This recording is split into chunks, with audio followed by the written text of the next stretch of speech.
So hello and welcome to a brand new video. My name is Karthikeya Tripathi, third year medical student in Ukraine. Okay.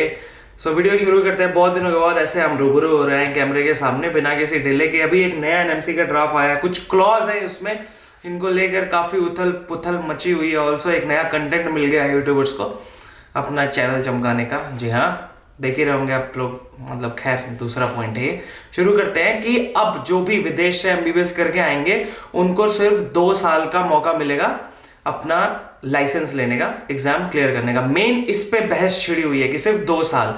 तो कल मैंने इसी के लिए एक वीडियो डाली कि हमारे कुछ फर्स्ट ईयर के स्टूडेंट्स थे यहाँ पे, ठीक है, कि उनका क्या। खैर उनको उतनी इन्फॉर्मेशन थी नहीं, तो जस्ट है कि नहीं चलो इससे अच्छे। उनको ऐसा लगता है कि इस एग्जाम के आने से डॉक्टर अच्छे बनेंगे या फिर हम अच्छे से पढ़ेंगे, क्योंकि कई चीजें हैं जो अलग वीडियो में डिस्कस होंगी। बट उस पर कुछ लोगों के रिएक्शन आए कि अगर तुम्हें क्या करना है, तुम्हें तो बाहर ही सेटल होना है। ऐसा कुछ नहीं है, यहाँ पढ़ के शायद ही कोई यहाँ पे सेटल होता हो। Everyone goes back to their native country. Africans Africa चले जाते हैं, हम इंडियंस इंडिया चले जाते हैं, एंड नाइजीरियंस नाइजीरिया चले जाते हैं। सब लोग अपने देश वापस चले जाते हैं। So no one is coming here to settle in here. Get this thing clear, we come here to get degree. ठीक है, जो भी बच्चा बाहर आता है एमबीबीएस करने, वो एक एमबीबीएस की डिग्री लेने के लिए आता है। कि हम यहाँ पे आए, 6 ईयर्स अपना स्पेंड किया, पढ़ने ना पढ़ने वो एक स्टूडेंट की पर्सनल चॉइस होती है, लेकिन उन्होंने डिग्री ली और वापस अपने देश चले गए।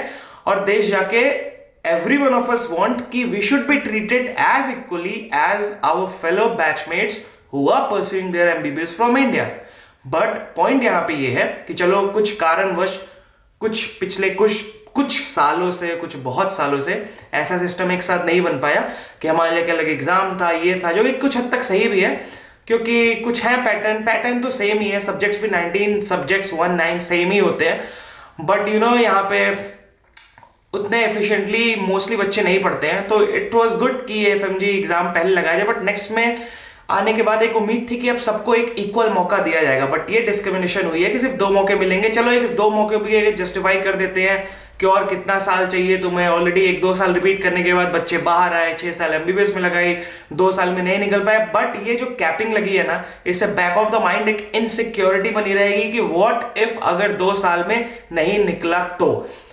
ये इवन अगर कॉन्फिडेंट भी होगा बट कि अगर, लेकिन इसके बिफोर आफ्टर कुछ नहीं बताया गया है कि अच्छा क्या हो गया अगर 2 साल में नहीं निकला तो क्या बस आपको एक डिग्री आपके हाथ में है जो कि कहीं किसी भी देश से, आप चाइना रशिया यूक्रेन से करके आए, और आप बस ऐसे ही बैठे रहोगे? क्या ऐसा होगा? लाइक कैपिंग बेस पे मेन सवाल उठ रहा है कि व्हाई ओनली 2 इयर्स। सेकेंडली एक नया क्लॉज है जो कि अभी कंफर्मेशन नहीं है, फिर भी लोग इस पे करे जा रहे हैं कि जिस कंट्री से आप करके आ रहे हो वहां का आपको residency program as sort of internship करके आनी है। इस पे कोई कंफर्मेशन नहीं है।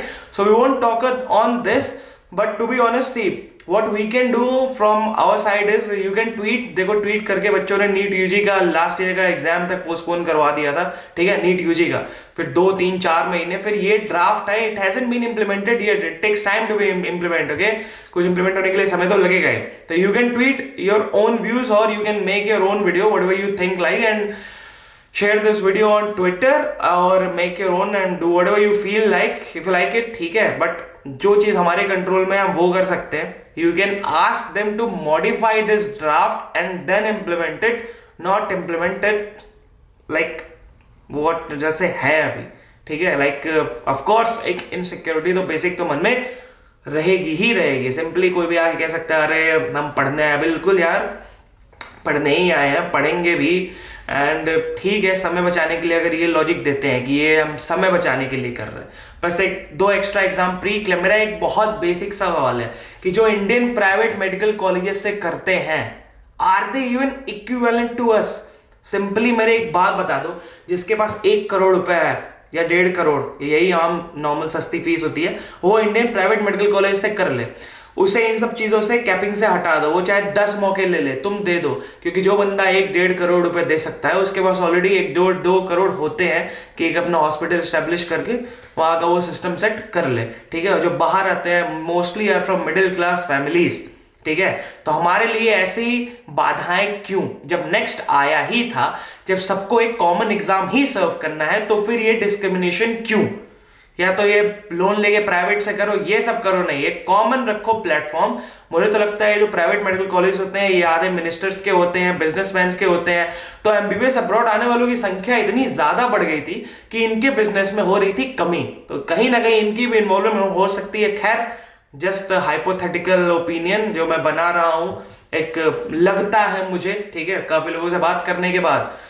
तो देयर इज नो पॉइंट, ठीक है, कुछ ड्राफ्ट में चेंजेस होंगी, ऐसे इंप्लीमेंट नहीं होगा। Have patience, do what you can from your side, tweet, tag people, the respective people who are involved in making this draft, and let's hope there will be mandatory changes made in this draft and then it will be implemented for good.